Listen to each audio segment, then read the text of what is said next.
नमस्कार दोस्तों, स्वागत है मेरे YouTube चैनल कुमार हिंदी कहानियाँ में। आज हम सुनेंगे परिवार का बंटवारा और माँ।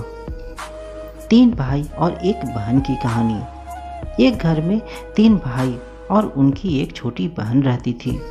उनका परिवार सुखी पूर्वक एक छोटे से गांव में रहता था। उनके माता पिता उन चारों से बहुत प्यार करते थे। बस एक बीच वाले बेटे से थोड़ा परेशान रहते थे, क्योंकि उनके तीनों बच्चे पढ़ने में बहुत तेज थे। बड़ा लड़का पढ़ लिख कर डॉक्टर और छोटा बेटा इंजीनियर बन गया था, मगर बीच वाला बेटा अनपढ़ और आवारा ही बनकर रह गया था। वह दिन भर बस आवारागर्दी ही करते रहता था। उनके दोनों लड़के जो डॉक्टर और इंजीनियर थे ने शादी भी कर ली थी और कुछ महीनों बाद ही उसकी बेटी की भी एक बड़े घर में शादी हो गई थी।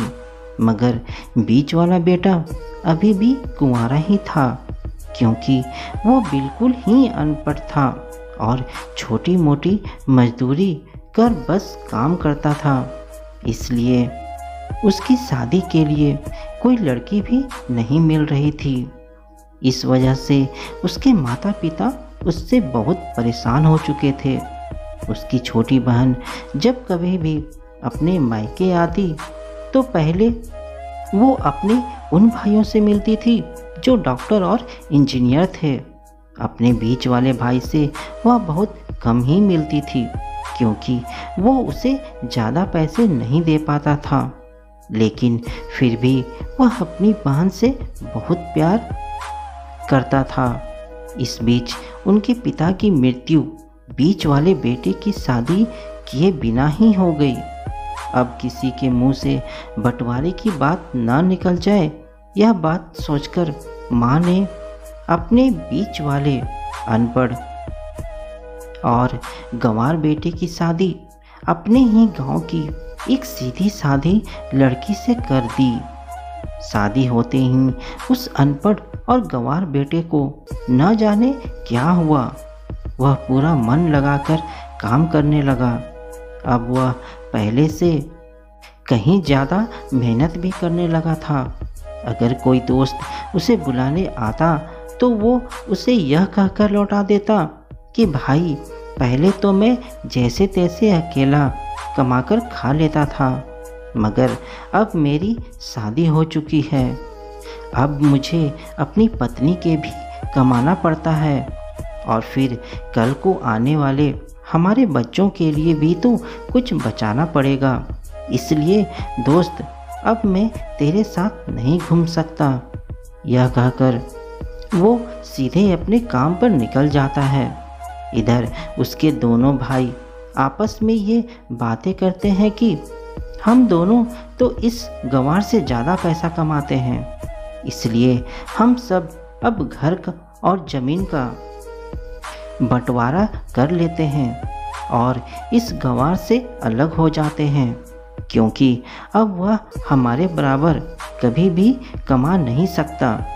इसलिए उन दोनों भाइयों ने अपनी माँ के लाख मना करने के बावजूद भी वकील को बोलकर बंटवारे की तारीख तय कर दी।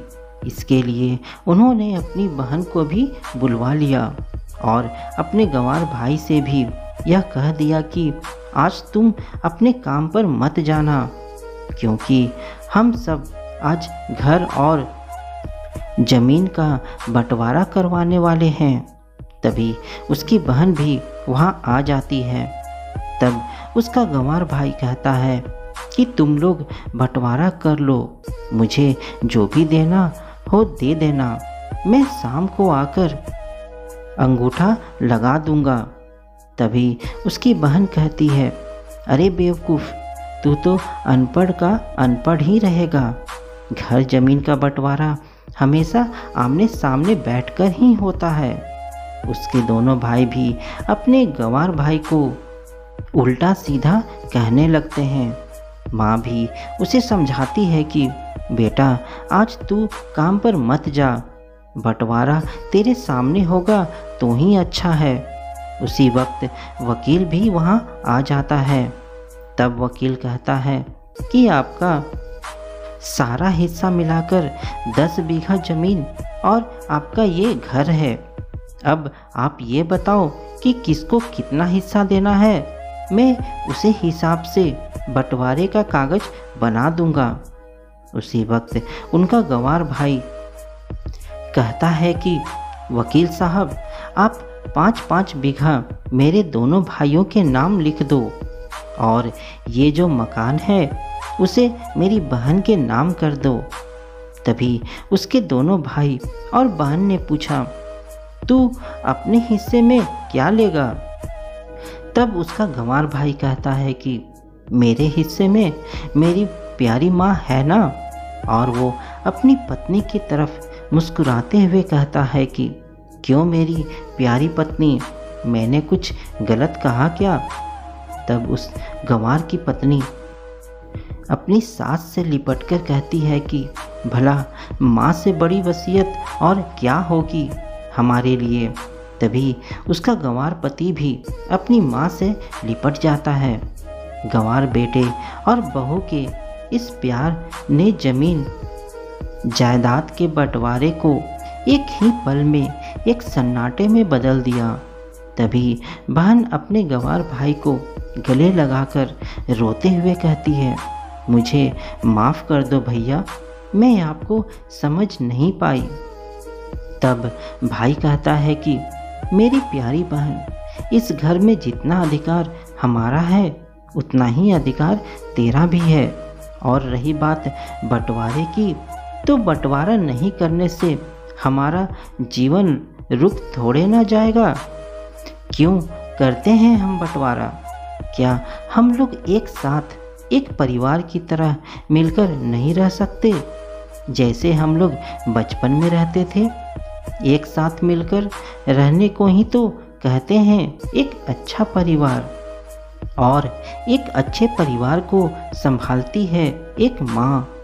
यह बात सुनकर उसके दोनों भाई भी बहुत शर्मिंदा होते हैं और वे बंटवारे के सभी कागज फाड़कर फेंक देते हैं।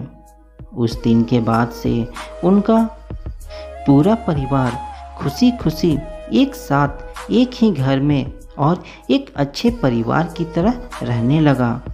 तो दोस्तों, आपको यह कहानी कैसी लगी मुझे कमेंट में ज़रूर बताइएगा। साथ ही मेरे चैनल में नए हैं तो मेरे चैनल को सब्सक्राइब और लाइक ज़रूर कीजिएगा। धन्यवाद।